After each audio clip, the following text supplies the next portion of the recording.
ये वो वक्त होता है जब रात अपनी सबसे गहरी बात कहने वाली होती है। जब साइलेंस सिर्फ एब्सेंस ऑफ साउंड नहीं रहती, वो एक प्रेशर बन जाती है। चौपाल अब सिर्फ जगह नहीं लगती, वो एक सर्कल जैसी लगती है जिसमें मैं बीच में खड़ा हूँ और बाहर निकलने का कोई सीधा रास्ता नहीं। बेचैनी अब धीमे नहीं रही, अब ये एक धड़कन है। रेगुलर नहीं पर जिद्दी, जैसे कोई चीज अंदर से नॉक कर रही हो। धीरे नहीं, अब थोड़ा जोर से। मैं खड़ा हो जाता हूँ, फिर बैठता हूँ, फिर से खड़ा हो जाता हूँ। बॉडी को समझ नहीं आ रहा कि क्या पोजीशन सही है, दिमाग को भी नहीं। चौपाल के बीच में जो खाली जगह है, वहाँ खड़ा होके लगता है जैसे मैं किसी इनविजिबल रोशनी के नीचे हूँ, जैसे कोई मुझे देख रहा हो पर जज नहीं कर रहा, बस देख रहा हो। ये देखना हैवी होता है, ज़्यादा हैवी जब जज ना हो। बोल दो, ये आवाज़ बाहर से नहीं आती, ये आवाज़ मेरे ही अंदर से आती है और मैं पहचान लेता हूँ इसे। ये मेरी आवाज़ है, वो जो मैं दिन में दबा देता हूँ। मुझे अचानक गुस्सा आता है, पर किसी पे नहीं, ना माँ पे, ना पापा पे, न किसी और पे। ये गुस्सा हवा में लटक रहा है, जैसे किसी का पता ही नहीं जिससे टकराना चाहिए। मैं चौपाल के खम्भे पे हाथ मार देता हूँ, जोर से नहीं पर काफ़ी है। हाथ में थोड़ी सी जलन होती है। अच्छा लगता है, कम से कम कुछ तो फील हो रहा है जो क्लियर है, क्योंकि बाकी सब मडल्ड है। मुझे याद आता है वो सारे मोमेंट्स जब मैं ठीक हूँ बोला था। कितनी आसानी से बोल दिया, जैसे ठीक कोई डिफ़ॉल्ट सेटिंग हो, जैसे किसी ने सोचा भी नहीं हो कि ठीक का मतलब क्या है, ठीक किस हिसाब से, किसके स्केल पे। चौपाल पे बैठ के मैं अपनी ज़िंदगी को ऊपर से देखने की कोशिश करता हूँ, जैसे ड्रोन शॉट। सब नॉर्मल लगता है, घर, पढ़ाई, जिम्मेदारी, रूटीन। कोई बड़ी ट्रेजेडी नहीं, कोई ड्रामेटिक लॉस नहीं। फिर ये बेचैनी क्यों? ये सवाल मुझे सबसे ज़्यादा परेशान करता है, क्योंकि अगर वजह क्लियर होती तो शायद सल्यूशन भी होता। पर यहाँ सिर्फ एक वेट है, बिना लेबल का। मैं अपनी आंखें बंद करता हूँ, इस बार नहीं खोलता। इस बार अंधेरा अंदर ज़्यादा है, पर मैं भागता नहीं, मैं रुकता हूँ। और फिर वो आता है, एक थॉट जो किसी याद से ज़्यादा एक रियलाइजेशन जैसा लगता है।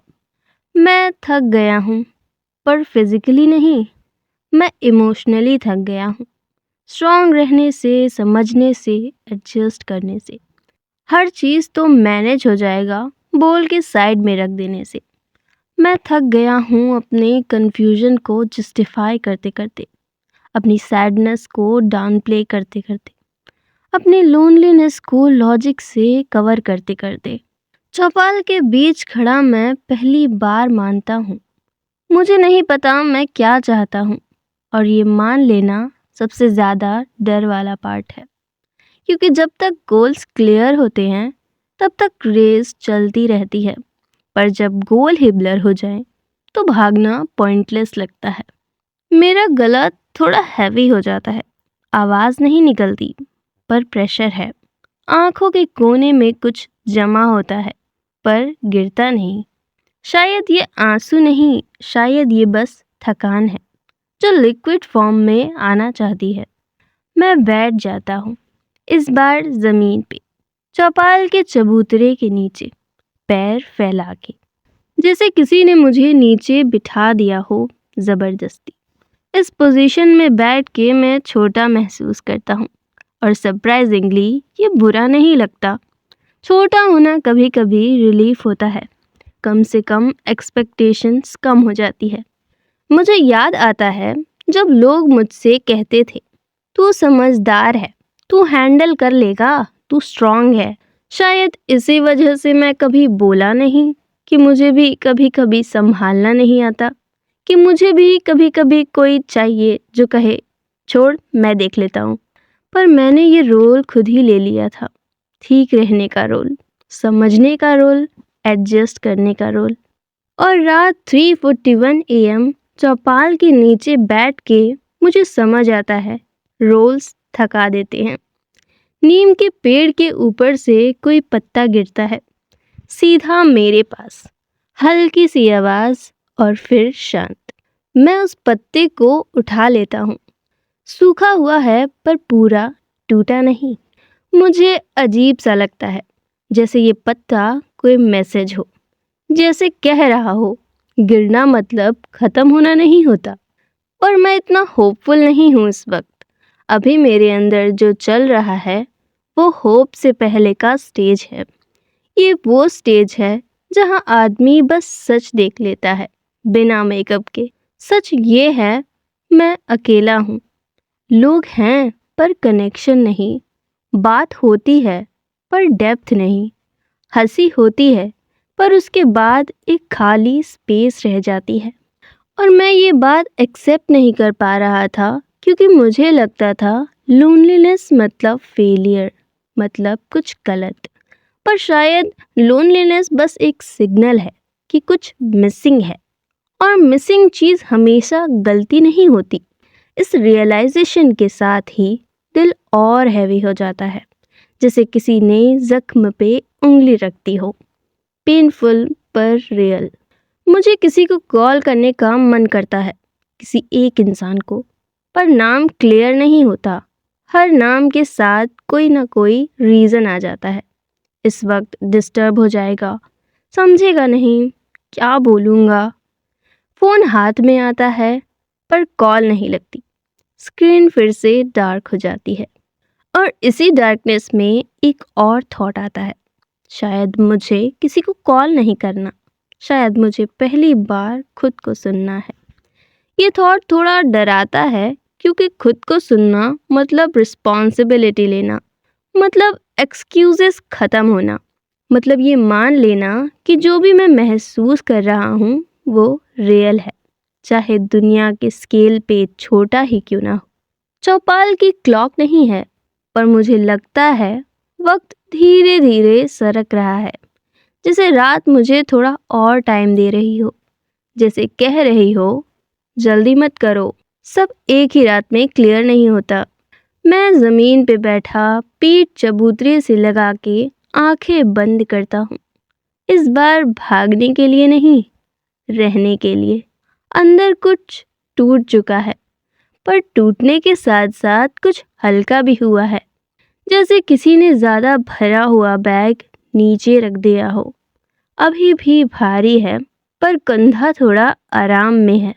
मैं नहीं जानता सुबह क्या होगा, मैं नहीं जानता कल मैं क्या फील करूँगा, पर इतना पता है आज रात मैं खुद से झूठ नहीं बोल रहा।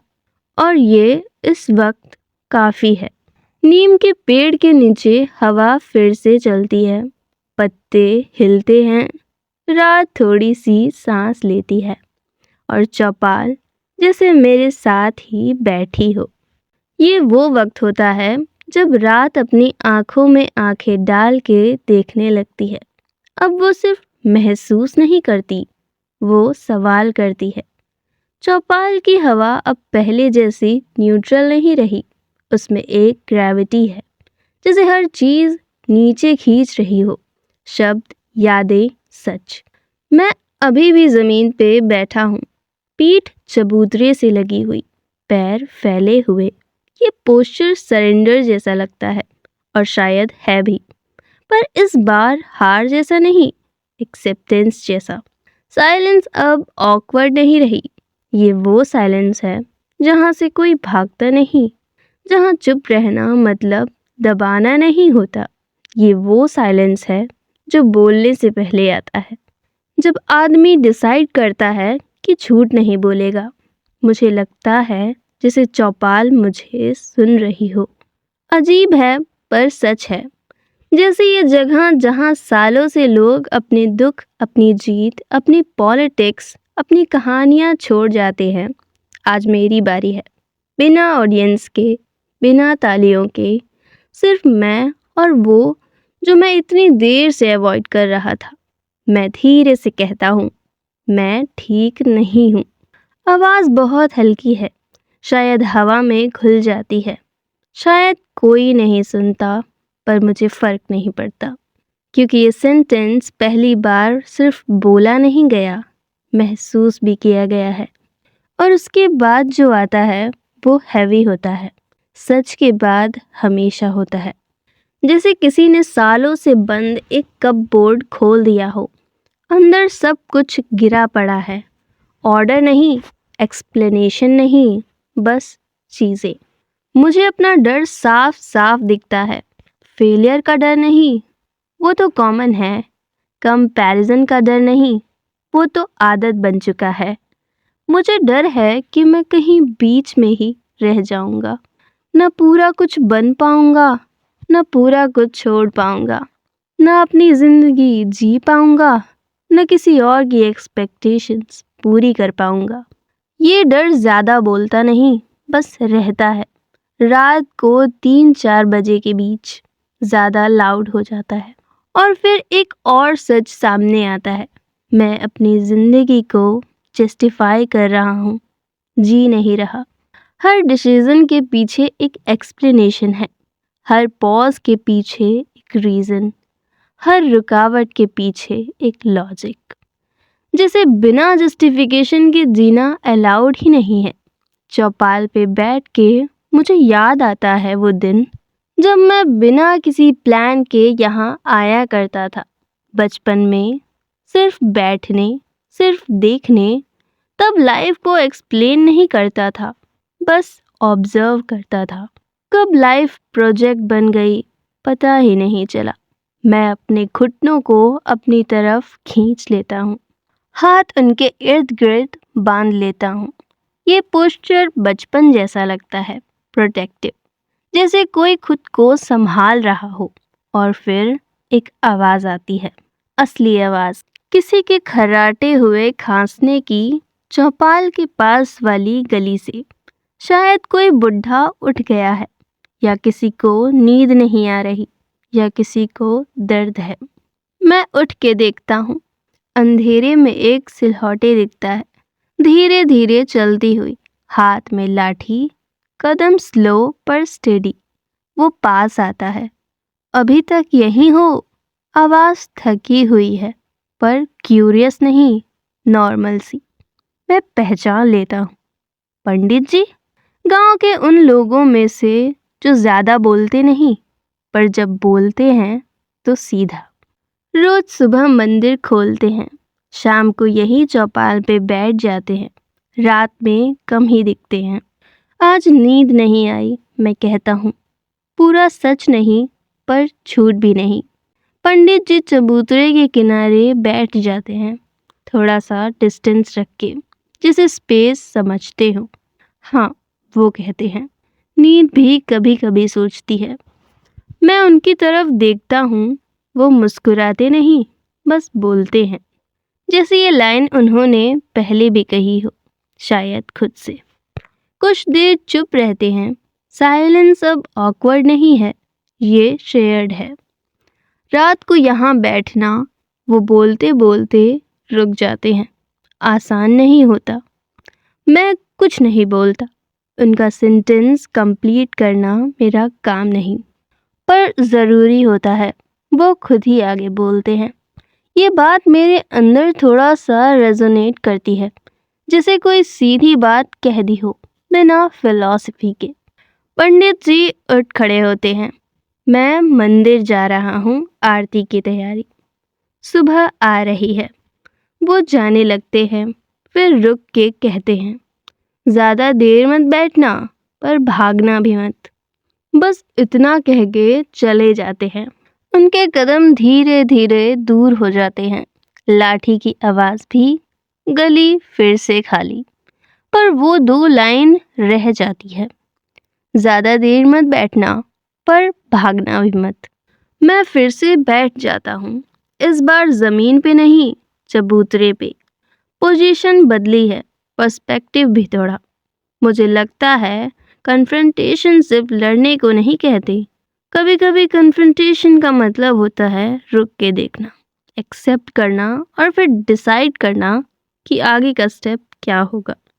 और ये स्टेप ड्रामेटिक नहीं होता, कोई फिल्मी रियलाइजेशन नहीं होती, कोई लाउड डिसीजन नहीं होता, बस एक छोटी सी क्लैरिटी होती है कि मैं अपने आप से भाग के कुछ सॉल्व नहीं कर रहा और अपने आप को फोर्स करके भी कुछ हील नहीं कर रहा। मुझे अपनी लिमिटेशंस दिख रही हैं और पहली बार वो इंसल्ट जैसी नहीं लग रही, वो ह्यूमन लग रही हैं। मैं परफेक्ट नहीं हूँ, मैं कंफ्यूज्ड हूँ, मैं थोड़ा लॉस्ट हूँ, और शायद ये अलाउड है। नीम के पेड़ के पीछे से थोड़ी सी रोशनी निकलने लगती है।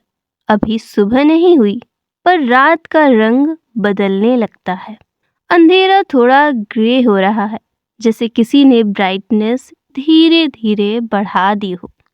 ये ट्रांजिशन मुझे पसंद आता है।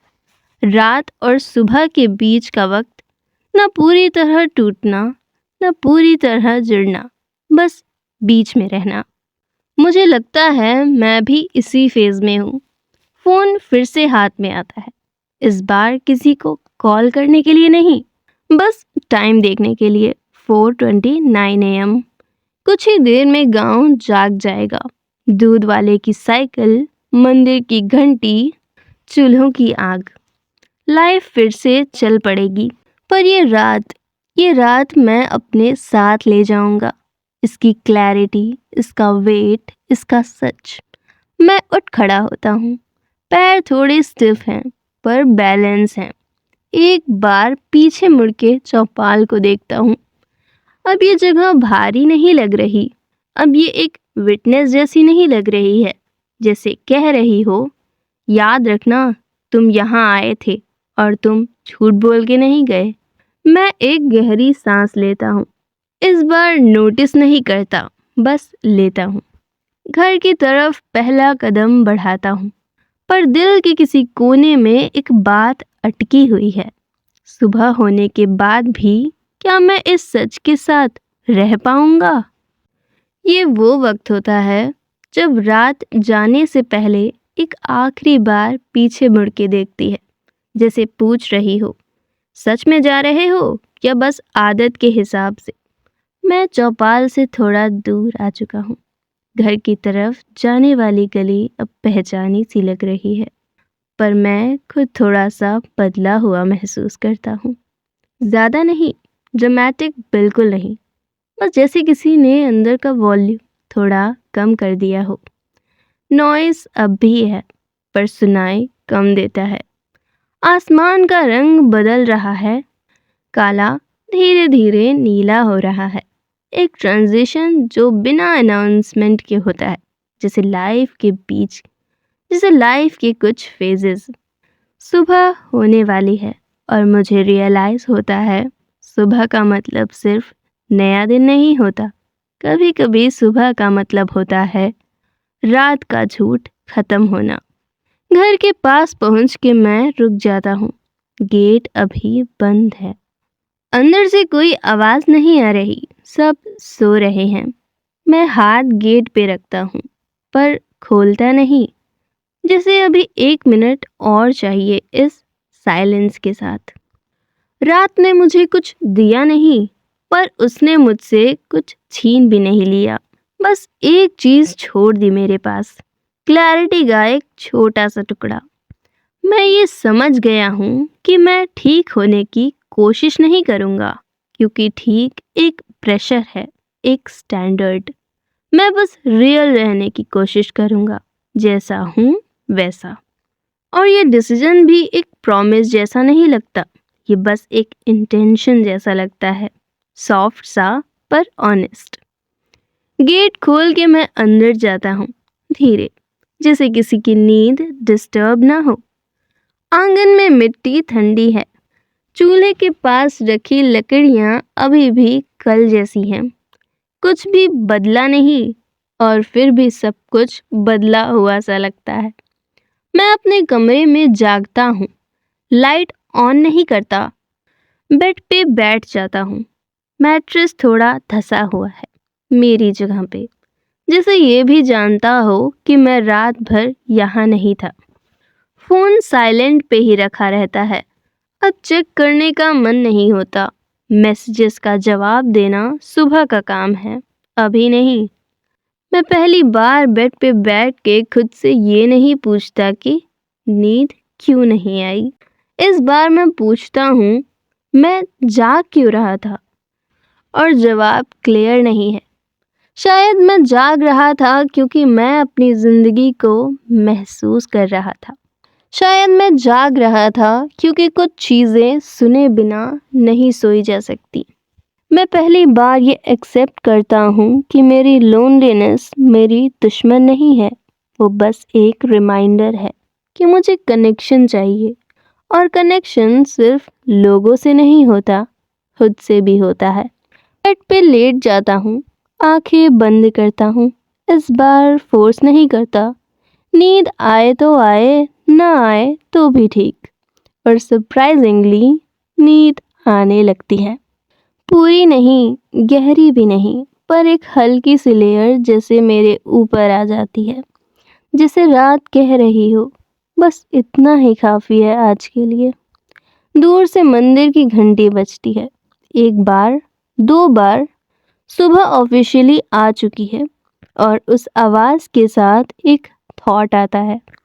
मैं सब कुछ सॉल्व करके नहीं सो रहा हूँ, मैं बस भाग के नहीं सो रहा हूँ। ये काफ़ी है। नींद में जाते जाते चौपाल याद आती है, वो खामोश, ठंडी और ऑनेस्ट जगह। मुझे लगता है वो हमेशा वहाँ रहेगी, जब भी रात ज़्यादा भारी हो जाए, जब भी सवाल ज़्यादा हो जाए। और शायद मैं भी हमेशा वहाँ आ पाऊँगा। हर रात नहीं, पर प्रॉब्लम पे नहीं, पर जब ज़रूरत हो। 3 AM का एक मतलब होता है, जब दुनिया चुप होती है और इंसान बोलने लगता है। आज रात मैं बोला था, चुपचाप पर सच के साथ।